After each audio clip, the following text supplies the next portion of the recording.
Welcome to the EPG Pathshala's Linguistics course and to the Morphology and Syntax paper that I am responsible for.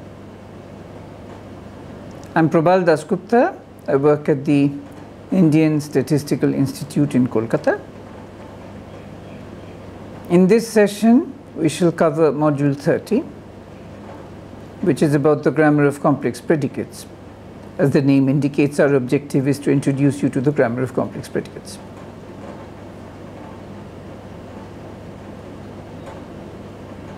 To put it very simply, the compounds that are called compound verbs consist of two members which are both verbs, VV compounds.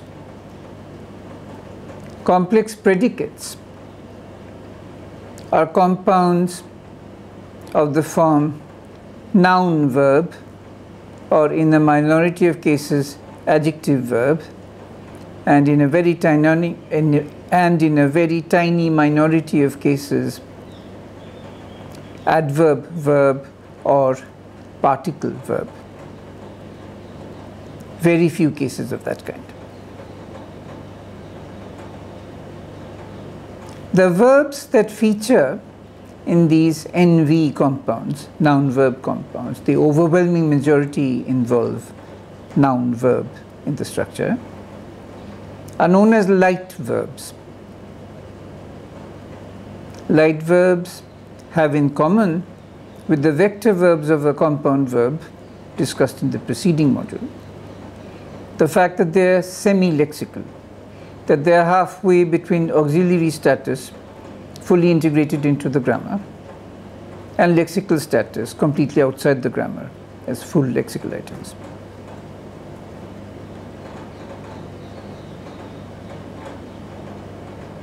It turns out that English, surprisingly, also has complex predicates. So the comparative situation, comparing Indian languages with English, is not quite what it is in the case of compound verbs, where English doesn't have any compound verbs at all. Let's begin with examples of light verbs and of complex predicates from English. Compare the simple sentence 1AA, John offered concrete assistance to Bill, where offer is a simple verb, with the sentence substituting a complex predicate for the simple verb 1A. John made an offer of concrete assistance to Bill. You can perform dative shift on the verb with the simple verb, on the sentence with the simple verb. This is not surprising. So 1AA, John offered concrete assistance to Bill, comes out after dative shift as John offered Bill concrete assistance. You expect this, and that's what happened. You don't expect the complex predicate in 1A, John made an offer of concrete assistance to Bill, to undergo dative shift and give you John made Bill an offer of concrete assistance. This is surprising, because ordinarily the verb make does not sponsor dative shift. The verb make carrying this sense does not sponsor dative shift, but here you are seeing dative shift. There is reason to believe then that the dative shift property comes from the complex predicate as a whole, and that offer is making a contribution to it. Let us now move from English to an Indian language, in this case Bangla.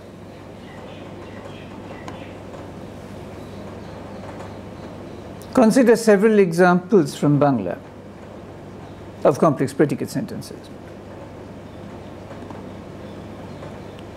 The first one is 2A. It means Ram will lend Shyam 3,000 rupees.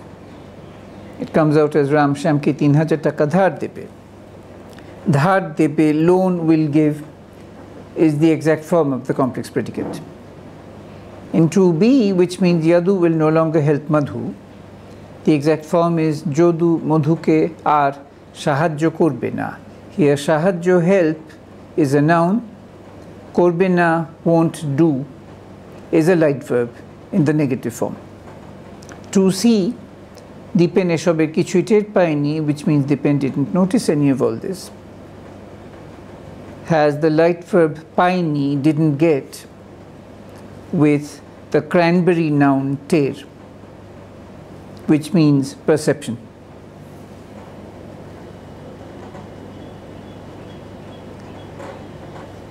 We will not take you through all the examples orally. You will find that there is always a light verb whose meaning may be make, do, be, become, give, take, fall, and so on, with a heavy constituent which is typically a noun. Sometimes it is other than a noun, but nearly all the time it's a noun. When we compare the set of light verbs in a language with the set of vector verbs in that language, we find an overlap. There are some verbs that function both as vectors in compound verbs and as light verbs in complex predicates. But the lists are different. There are always some vectors that cannot possibly be light verbs and some light verbs that cannot possibly be vectors. One of the facts about light verbs and vectors is that you often find vectors outside light verbs. Why? Because a compound verb construction which features a light verb, a compound verb construction which features a vector has a verb, a heavy verb as the first constituent of the VV construction, and that heavy verb is entitled to take the form of a complex predicate. So you get 3B, for example. Make sure that you Xerox the documents. Comes out as Dolil gulo Xerox kore now. Xerox kore is a complex predicate. Noun Xerox, light verb kore. So Xerox having done, Xerox kore, take now. So Xerox having done take is the gloss for Xerox kore now, where the light verb which takes part in forming the complex predicate precedes the vector which takes part in forming the compound verb. This is systematic and invariable. You always find a light verb inside and a vector verb outside, never the other way around. We have set an exercise for you asking you to explain why this is so. We trust that you will find this a simple exercise. How are we going to structure complex predicate constructions? Let us try tree number 4 for Ram will lend Sham 3,000 rupees, in which we show the word for loan, dhar, as the head noun of a noun phrase. Sham ke 3,000 taka dhar, which literally means to Sham 3,000 rupee loan. This noun phrase then counts as the object of the light verb give. That is one hypothesis, that there is a transformation operating on such a deep structure, call it complex predicate formation. It takes the head noun dhar, loan, from that noun phrase, adjoins it to the light verb give. It performs adjunction as explained earlier. The result of adjunction is that that verb is doubled. So you get verb dominating dhar on the left, the noun, and debe on the right. If you've learnt about adjunction, you've also learnt about pruning. So taking the head noun out of your noun phrase results in that noun phrase not having a head anymore. It will of course be pruned.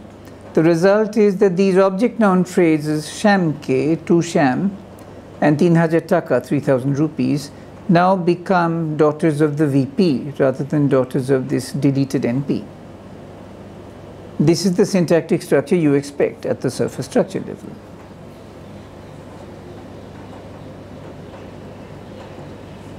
There is evidence for this analysis. Consider 5. তুমি ওকে কোনো টাকা ধার দেবে না, you won't lend him or her any money. This is a sentence containing the famous quantifier kono, any, and that kono can be moved to the right, giving you 6. Tomi oke taka dhar debe na kono. You to him or her money will not lend any. This shows that the complex predicate counts as a verb for the purposes of quantifier postposing. The difficulty with this way of handling the data is that we are now forced to say, for the purposes of quantifier postposing, compound verbs are also single V's. Thus, if you take 7, you won't prompt him or her with any answers. Tomi oke kono uttor bole debe na. Here also it is possible to move kono to the right, as shown in example 8. If you want to do that, you have to set up another transformation called compound verb formation. That involves getting rid of the volatile subject downstairs and dismantling the entire clause and pulling out the verb and putting it upstairs. That would be the logic to follow if the analysis we have provided for giving a loan is the optimal general analysis for all complex predicates. Is that the case? When you take another example, example 9, you find that it is very difficult to offer this as a general analysis. The meaning of 9 is Partho cannot recall Arundhati. It takes the form Partho genitive, Arundhati accusative marking, mind locative, is falling negative. Now that locative marked element mone, at one level a case inflected noun, actually crosses over from the noun category to some other category that you may either call adverb or preposition depending on your exact analysis. For our purposes it doesn't matter. If you don't like to call it a P, which means preposition or postposition, feel free to call it adverb. How do we know that it belongs to this other category? Well, P or adverb allow reduplication in general. This mone, mind locative, allows reduplication. You can say mone, meaning in your own mind without saying it out loud. Whereas real nouns carrying nominative, accusative or genitive marking do not permit reduplication. You cannot say mon or monke or moner. So the only rational explanation of the way sentence 9 functions is to have a prefabricated, preformed complex predicate with a V mother and a P V daughter, or an adverb V daughter if you prefer. We don't really care what you call the first constituent. Is present in the lexicon and is inserted directly into the verb slot of the sentence. This means that there is no scope for any complex predicate formation rule to create it transformationally. Once we have made the decision to generate some complex predicates in the lexicon and other complex predicates through a transformation such as was invoked in the case of the loan giving example, we have to also allow 2 ways of generating compound verbs depending on the degree of whimsicality or idiosyncrasy. It's a matter of making case-for-case decisions, case-by-case decisions, and we cannot make this part of an elementary morphology and syntax course. We're just informing you that if you take the route of handling complex predicates through 2 different sources, you have to apply the same policy to compound verbs. The fact that we are now proposing a mixed analysis for complex predicates and also for compound verbs, where some examples are generated directly in the base and drawn from the lexicon, where the compound or complex predicate is prefabricated, and some cases are created in the transformational derivation. It is very likely that some of you will conclude that since transformations are systematic and a part of the grammar, they will deal with general facts and the lexicon is supposed to deal with special facts. Since cranberry words are special, surely they should be handled in the lexicon alone. There is no logical reason, however, to jump to that conclusion. We offer at Exhibit 10 a possible deep structure for the derivation of ter power to notice by applying the complex predicate formation rule that we proposed a while ago. Even though ter, perception, is a cranberry word, there is no logical reason to force ter power to notice into the lexicon simply because ter is a cranberry word. The rest of the reasoning we have offered to justify this type of structure for the case of dhar deva, to give a loan, applies point for point in the case of ter power to notice just as well as it does to dhar deva, to lend. In other words, there is no necessary correlation between the occurrence of cranberry words and the need to postulate a prefabricated lexical entry for an entire complex predicate or an entire compound verb. The two questions are distinct and need to be kept distinct.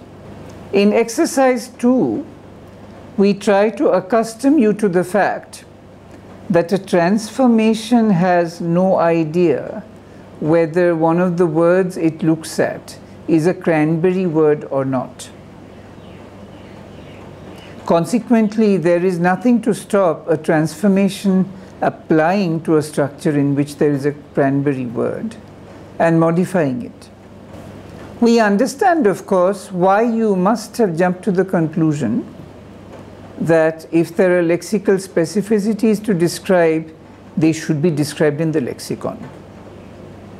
You must have been thinking about our general convention from the morphology modules onwards, that when there are two competing mechanisms applicable to the same candidate, it is a methodological imperative to give priority to the more specific mechanism and to let the general mechanism take the back seat and come forward only if it has to. It must have occurred to you that transformations are a more general mechanism than lexical entries, and it must have therefore seemed that since cranberry words turn their neighborhood into something idiosyncratic, special, and specific, it might therefore be appropriate to compel the lexicon to express those facts and not leave them to the transformations which are general. If this is the reasoning that led you to the thought that transformations should not be used in order to come up with outcomes that include cranberry words, then we need you to look at the reasoning a lot more carefully. Notice that we don't know if this was your reasoning. We are merely addressing one section of the learners who may have followed this line of reasoning and may have arrived at this thought. We're not casting aspersions. We are trying to address a certain line of thinking in case it has occurred to you. In order for the general convention to apply, in order for it to be possible for users of a grammar to give priority to the more specific of two rules when two rules are equally applicable to a given candidate form, to make it possible for that to happen and to proceed optimally, it is necessary for those who write the rules to do the exact opposite of what we're encouraging users of rules to do. In other words, the creators of rules have to follow the opposite convention of the convention that the users of rules have to follow. Users of rule must users of rules must indeed pick the more specific of two rules and push the general rule aside until the specific rule has had a chance to try its luck and, if need be, fail. Only if the specific rule fails must the general rule be allowed to step in. In the other direction, when you're writing a grammar rather than using a grammar written by somebody else, it is your duty to provide as general a treatment as possible of the phenomena that you see. You must be prepared to write specific treatments rather than general treatments, but for you that should be a low priority. You should write a specific formulation for the facts that you see only as a last resort if all your efforts to write general formulations have failed. You see, if you did not follow this convention as a writer of grammatical rules and principles, then in your practices of grammatical rule writing, there would never be an opportunity for you to notice a generalization and state it as a maximally general rule.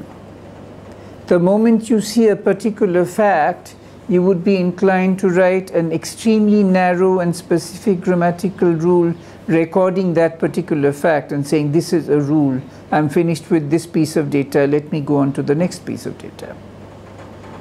Then your grammar would turn into a dictionary, you see.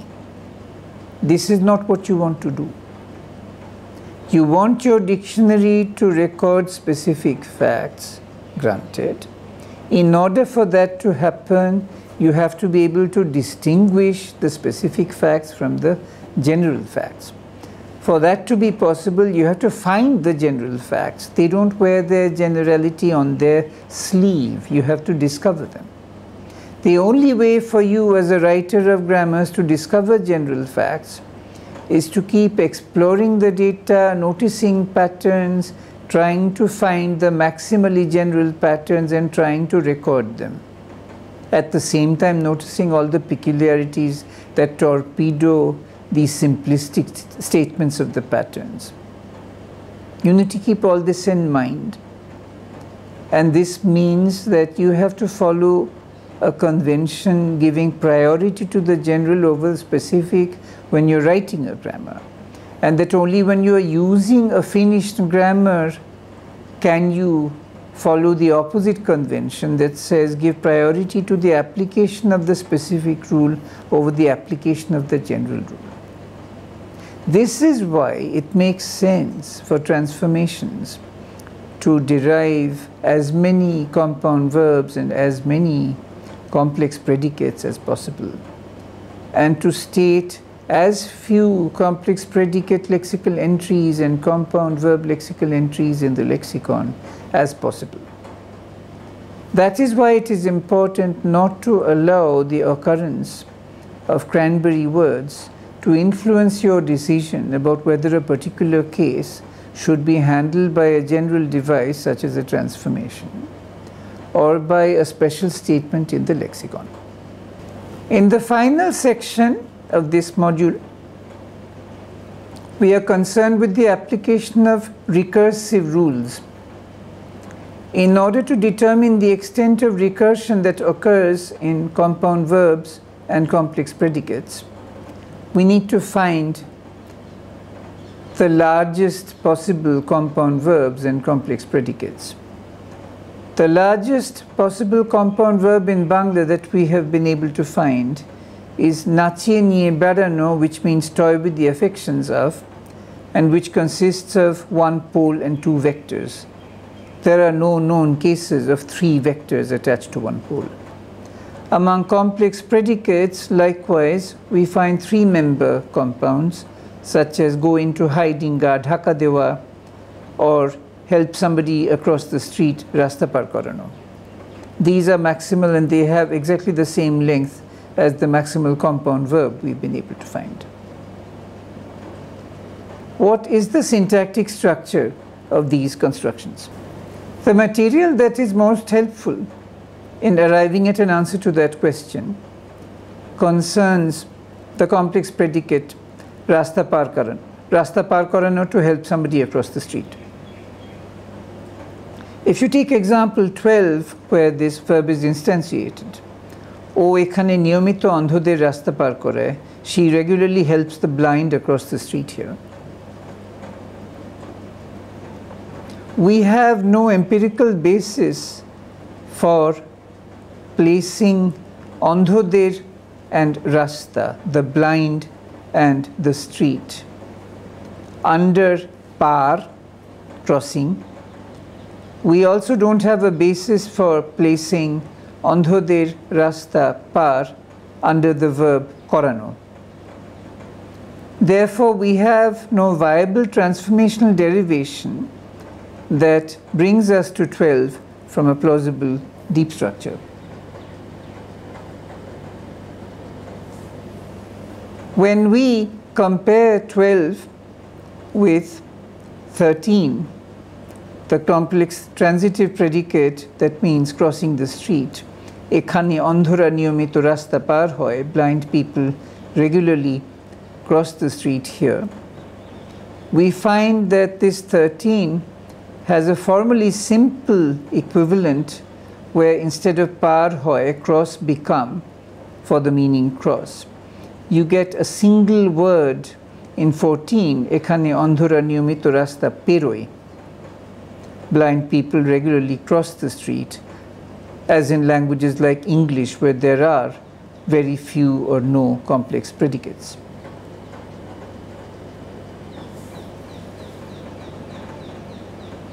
We are forced to conclude that the simple transitive verb perono, to cross, has a complex predicate variant par hoa, cross become, which comes out as to cross, and that the causative par korano is based on it. These are lexical matters, and there is no neat syntactic generalization that applies to the lexical material. This means that we cannot answer the question as to the appropriate syntactic structure for three-member complex predicates on any general basis based on the empirical discussion that we have just concluded. So what we need to do is provide a template within which the lexical entries are to be fitted, and our question is whether 15a, with a verb mother having a left-hand daughter n and a right-hand verb daughter, which again breaks up into NV. In other words, a structure that you get from the recursive rule V is rewritten as NV, is the appropriate template, or whether we want to first form a noun-noun nominal compound on the left and put that with the verb without any recursion. Without any recursion for the verbal rule. Of course, there is recursion for the nominal compound rule, because the moment you write n, arrow, n, you can have lots of nouns nested in nominal compounds. We independently know that nominal compounds permit nesting, but that is not the issue here. The issue here is whether in rasta par korano, rasta par is a nominal compound, and there is zero evidence for this. This is also true for gardhakadewa. This is not a huge sample, so we don't have enough of an empirical basis for concluding definitely that 15a is the correct answer. But we hope to have convinced you that regardless of whether you keep recursion in the system of verbal expansions in the phrase structure rule for complex predicates and for compound verbs, the actual decisions will have to be made on a case-by-case basis with reference to lexical details. It is not possible to do it on a general theoretical basis. The general theory of syntax does not provide answers to questions like what is the appropriate structure for a three-member complex predicate or for a three-member compound verb. It's time to wrap up the module. In this 30th module of the Morphology and Syntax paper, we have gone into the details of the grammar of complex predicates. Initially, there was a slight hope that we might get some guidance from the grammar of English, because English happens to have complex predicates of its own, though on a limited scale. But it quickly turned out that we learn more from the analogy between compound verbs and complex predicates than from the grammar of English in this case. And we were able to again look at Cranberry words as a guide to the elucidation of the structure of complex predicates. We had an opportunity to consider the issue of whether the specificity of Cranberry words forces us to deal with Cranberry facts entirely in the lexicon. And we spent a large part of the discussion in this module showing that that was not the case. It is extremely important at this late stage of the paper to read the e-texts quite carefully, not only the e-text for module 30, but to review earlier e-texts so that your composite understanding of the entire paper improves now that you're nearly finished with the reading and the listening. Not only do you have to do these exercises, we would urge you to go back and repeat some of the earlier exercises to see if you have lost practice or if you have forgotten part of what you learned in the earlier parts of the course. It is perhaps slightly less important at this stage to do supplementary reading, but if you have been consistently doing the core reading provided by us and the supplementary reading to which we drew your attention in connection with the earlier modules, you should be in good shape by now. If you are not in good shape, perhaps you have some catching up to do. So at this stage, we invite you not only to provide feedback, if any, and to ask questions if you have any, but to actively seek any counsel that you might need in order to consolidate your understanding of morphology and syntax, because it is one of the key papers in the linguistics course. A linguist who hasn't learned adequate morphology and syntax will have enormous difficulty tackling the rest of linguistics. Thank you for your attention.